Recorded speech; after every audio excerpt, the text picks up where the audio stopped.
നമസ്കാരം, കൊട്ടാരക്കര മീഡിയയിലേക്ക് സ്വാഗതം. നിർമ്മാണം പൂർത്തിയാകും മുൻപേ വടക്കാഞ്ചേരി മണ്ണുത്തി 6 വരി പാതയിൽ വീണ്ടും ടോൾ നിരക്ക് ഉയർത്തുന്നു. തിങ്കളാഴ്ച മുതലാണ് പുതിയ നിരക്കുകൾ നിലവിൽ വരുന്നത്. കുതിരാൻ ഇരട്ട തുരങ്കങ്ങളിൽ ഒന്ന് താൽക്കാലികമായി അടച്ച സാഹചര്യത്തിൽ നിരക്ക് ഉയർത്തുന്നത് പരസ്യമായ വെല്ലുവിളിയാണെന്നാണ് യാത്രക്കാരുടെ പരാതി. ടോൾ നിരക്ക് ഉയർത്തിയതിൽ യാത്രക്കാരുടെ പ്രതിഷേധവും ശക്തമാണ്. കുതിരാൻ ഇരട്ട തുരങ്കങ്ങളിൽ ഒന്ന് ജനുവരിയിലാണ് അറ്റകുറ്റപ്പണിയുടെ ഭാഗമായി അടച്ചത്. ഒരു തുരങ്കത്തിലൂടെ ഇരുവശത്തേക്കുള്ള വാഹനങ്ങൾ വരിവരിയായി മാത്രം കടന്നുപോകും. പണി പൂർത്തിയാക്കാതെ ടോൾ പിരിക്കരുതെന്ന പൊതു താൽപര്യ ഹർജി ഹൈക്കോടതി പരിഗണിക്കാനിരിക്കെയാണ് നിരക്ക് വർധന.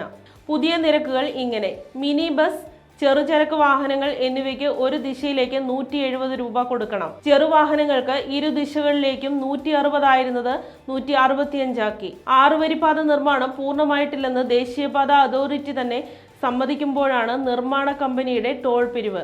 ഇതിനെതിരെ യാത്രക്കാരും ജനകീയ വേദിയും കേന്ദ്ര ഉപരിതല ഗതാഗത മന്ത്രിക്ക് കത്ത് നൽകിയിട്ടുണ്ട്. എന്നാൽ അറ്റകുറ്റപ്പണിയും ടോൾ നിരക്ക് വർധനയും തമ്മിൽ യാതൊരു ബന്ധമില്ല എന്നാണ് ടോൾ പ്ലാസ അധികൃതരുടെ വിശദീകരണം. സ്വാഭാവിക നിരക്ക് വർധന മാത്രമാണിതെന്നും ടോൾ പ്ലാസ അധികൃതർ അറിയിച്ചു.